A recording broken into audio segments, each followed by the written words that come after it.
December 7th, 1941, dawned clear and calm over the Hawaiian Islands, but by day's end, the United States would be thrust into the most devastating global conflict in human history.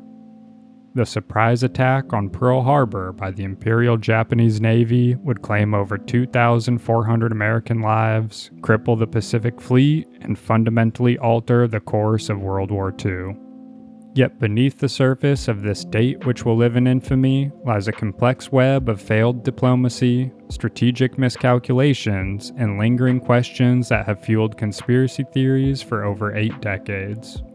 The attack on Pearl Harbor was not merely a tactical strike against American naval power, it was a culmination of escalating tensions between two Pacific powers, months of diplomatic negotiations that seemed doomed from the start, and a series of intelligence failures that would reshape how America approached national security forever. But was it truly a surprise attack, or did key American leaders possess foreknowledge that they chose not to act upon?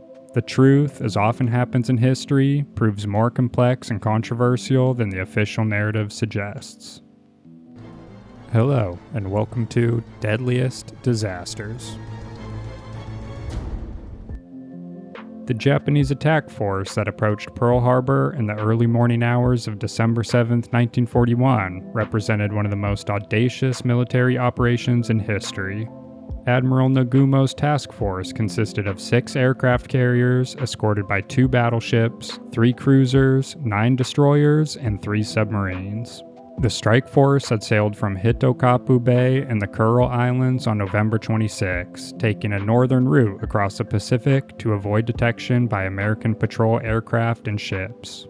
The tactical plan, conceived by Admiral Yamamoto, was elegantly simple in its conception, but extraordinarily complex in its execution. 2 waves of attacks would target the American Pacific Fleet at Pearl Harbor, with the primary objectives being the destruction of American battleships and aircraft carriers, the elimination of American air power at Oahu, and the destruction of fuel storage and repair facilities that would prevent the Americans from mounting an immediate counterattack. The first wave, consisting of 183 aircraft, was launched at 6 a.m. from a position approximately 230 miles north of Oahu.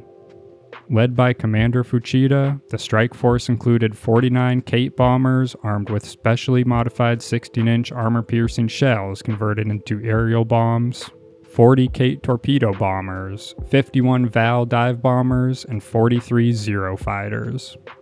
The aircraft approached Oahu from the north, using the island's mountains to mask their approach until the final moments. At 7:55 a.m., Commander Fuchida transmitted the code phrase, "Tora Tora Tora," to the Japanese fleet, indicating that complete tactical surprise had been achieved. What followed was a carefully choreographed dance of destruction that would last for nearly 2 hours and transform the strategic balance of the Pacific War.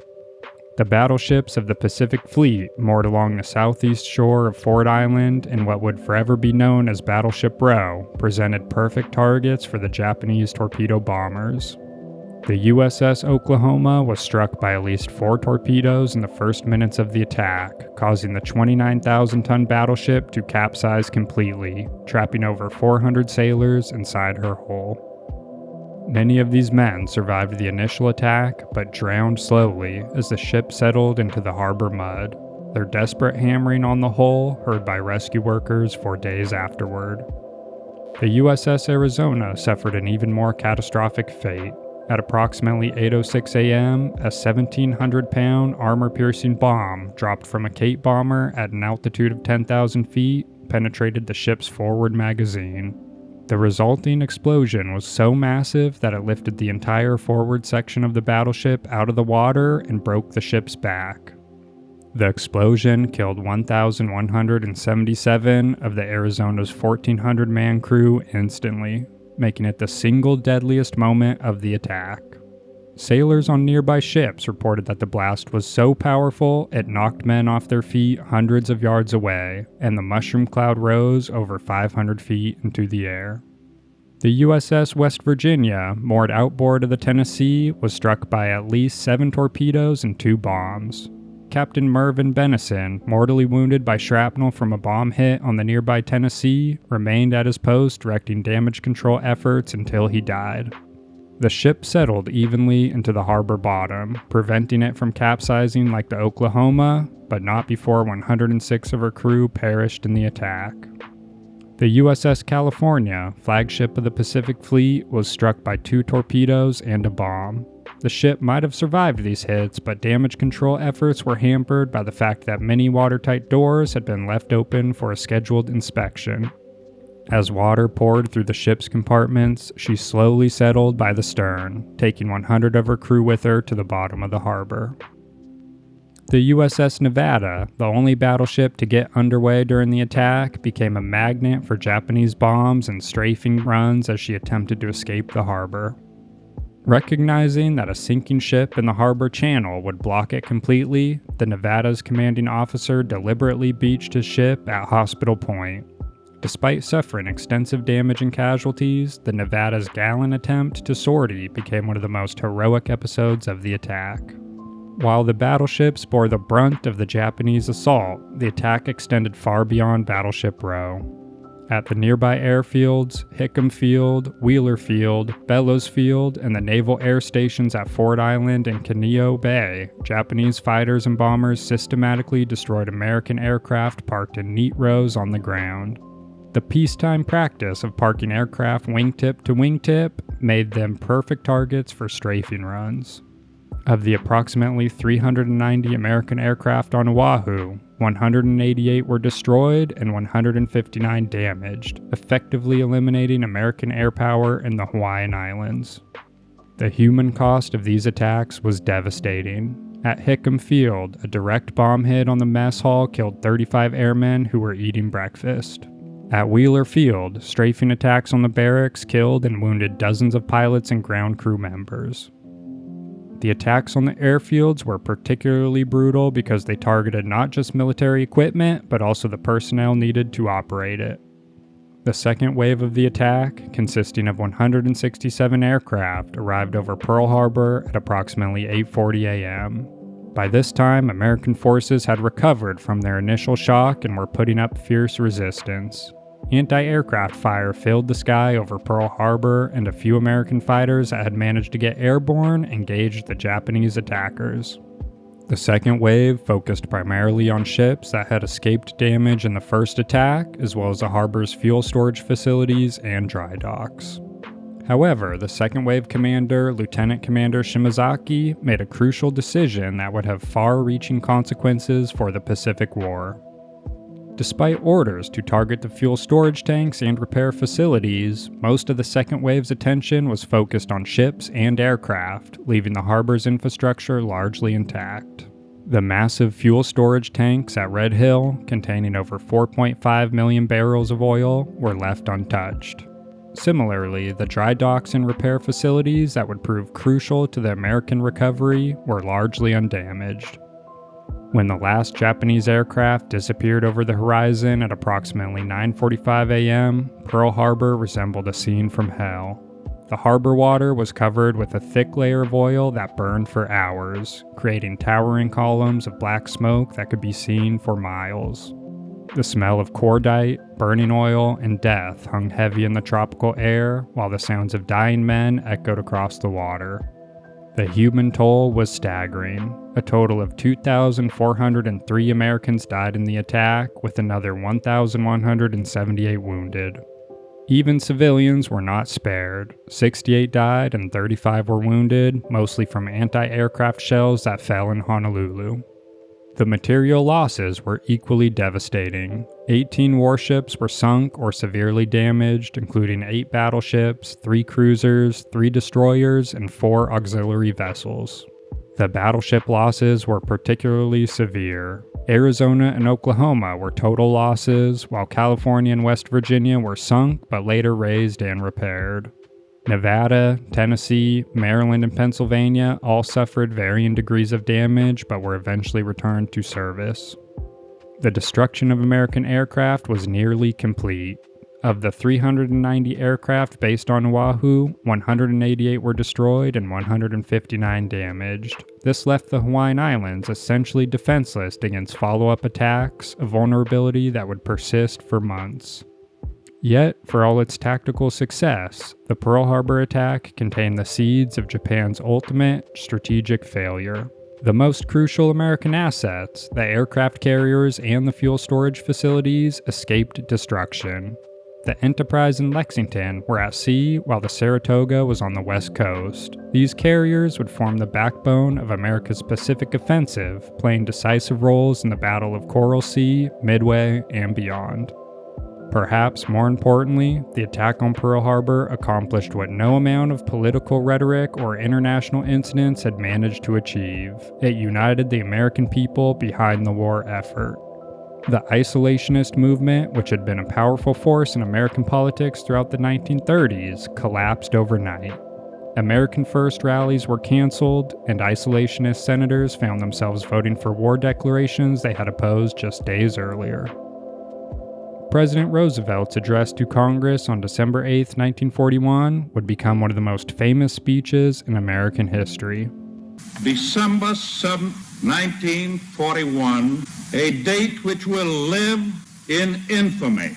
The United States of America was suddenly and deliberately attacked by naval and air forces of the Empire of Japan. Speaking to a joint session of Congress and a radio audience of millions, Roosevelt declared December 7th a date which will live in infamy, and requested a declaration of war against Japan. The speech, lasting just over 6 minutes, concluded with Congress voting 388-1 in the House and 82-0 in the Senate to declare war on Japan. The sole dissenting vote came from a Representative Jeanette Rankin of Montana, a pacifist who had also voted against entry into World War I.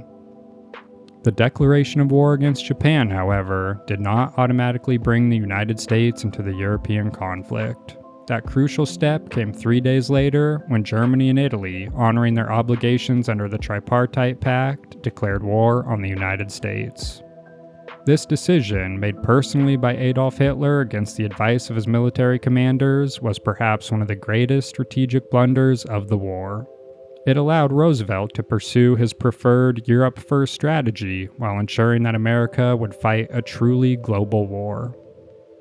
Britain's response to Pearl Harbor was immediate and supportive. Prime Minister Winston Churchill, who had been courting American entry into the war for over 2 years, reportedly said upon hearing news of the attack, quote, "So we have won after all," unquote.